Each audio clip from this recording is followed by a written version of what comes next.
स्वागत आहे तुमचं माझ्या चॅनलवर. नवीन असाल तर सबस्क्राईब करा. संतोष देशमुखांनी घरातील मुंग्यांवर पावडर टाकून दिली नाही, चिकटपट्टी लावली. वैभवीने सांगितलेला तो किस्सा.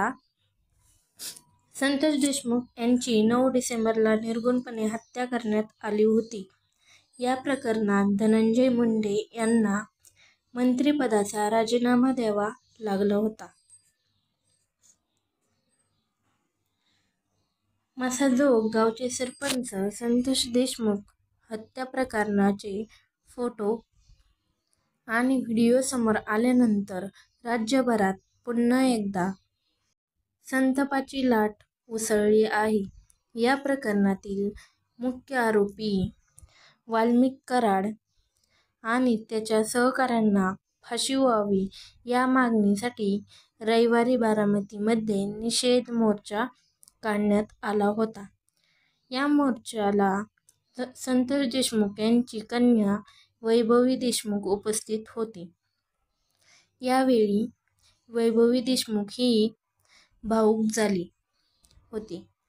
माझ्या भावांचा काय गुन्हा होता, असा सवाल वैभवीने उपस्थितांना विचारला. यावेळी वैभवी देशमुख हिने तिचे वडील किती संवेदनशील आणि हळव्या मनाचे होते याबद्दलचा एक किस्सा सांगितला. वैभवी म्हणाली की आमचं घर माळकऱ्यांचं आहे.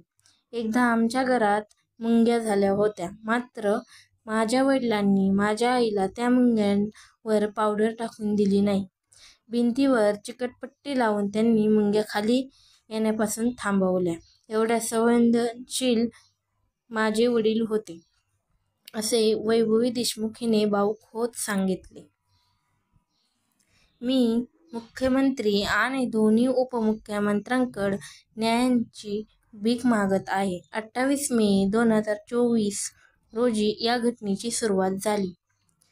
सुरुवातीला औदा कंपनीतील उच्चपदस्थ अधिकाऱ्याचे अपहरण झाले. कंपनीने 19 मे रोजी गुन्हा दाखल केला. या अधिकाऱ्याचे अपहरण दोघांनी केले होते, मात्र पोलिसांनी फक्त एकावरच गुन्हा दाखल केला. पुढे या प्रकरणाचा तपास झाला नाही, त्यामुळे आरोपींना आपल्याला काहीही होणार नाही असा आत्मविश्वास आला. वाल्मिक कराड यांनीच या संदर्भात पोलिसांना सूचना दिल्या होत्या. संतोष देशमुख यांच्या मारेकऱ्यांना शिक्षा झाली नाही तर उद्या राज्यात एखाद्याला रस्त्याने जाताना धक्का लागला तरी खून होतील, अशी भीती संतोष देशमुख यांचे बंधू धनंजय देशमुख यांनी व्यक्त केली. धनंजय देशमुख यांचे गंभीर आरोप. संतोष देशमुख हत्या प्रकरणात राजकीय हस्तक्षेप होत असल्याचा आरोप धनंजय देशमुख यांनी केला. 8 जण औदा कंपनीत आले होते. परत एकास अमानुषपणे मारण्यास सुरुवात केली. गावातील एकाने संतोष देशमुख यांना फोन केला, तेव्हा ते औदा कंपनीत भांडणं सोडवायला गेले. त्याविरोधात अशोक सोनवणे हा पोलिसात तक्रार देण्यासाठी भीक मागत होता, पण राजकीय पाठबळामुळे सोनवणे यांची तक्रार पोलिसांनी दाखल करून घेतली नाही. आजही बीडमध्ये दहशतीचे वातावरण आहे. संतोष देशमुख हत्या प्रकरणाच्या तपासात अजूनही राजकीय हस्तक्षेप सुरू आहे. मी याबाबत लवकरच मुख्यमंत्री देवेंद्र फडणवीस, उपमुख्यमंत्री अजित पवार आणि उपमुख्यमंत्री एकनाथ शिंदे यांना भेटून माहिती देणार असल्याचे धनंजय देशमुख यांनी सांगितले. बीडमधील मसाजोगचे सरपंच संतोष देशमुख हत्या प्रकरणी सर्वधर्मीय आणि मराठा क्रांती मोर्चा यांच्या वतीने निषेध मोर्चा बारामतीत काढण्यात आला होता. सामाजिक न्यायासाठी लढणारे संतोष देशमुख यांची निर्घृणपणे स्वरूपामध्ये हत्या करण्यात आली.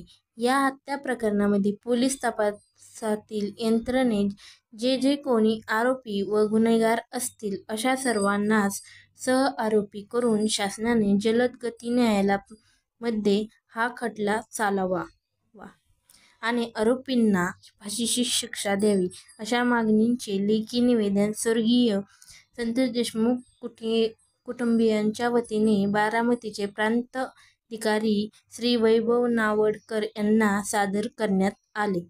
दरम्यान वैभवी देशमुख यांच्या भाषणाप्रसंगी सभेला उपस्थित अनेक महिला नागरिकांच्या डोळ्यातून अश्रू आले. बारामतीच्या कसबा येथील शिवाजी उद्यान येथून हा मोर्चा आज सकाळी 10च्या दरम्यान श्री छत्रपती शिवाजी पुतळ्यापासून काढण्यात आला. या मोर्चाप्रसंगी सर्व धर्मीय, सर्व राजकीय नागरिक व मराठा क्रांती संघटनेचे पदाधिकारी सहभागी झाले होते. बारामती शहरातील प्रमुख बाजार मधील रस्त्यावरून हा निषेध मोर्चा भिगवण चौकातील हुतात्मा स्तंभापर्यंत आल्यावर या मोर्चाचे जाहीर सभेत रूपांतर झाले.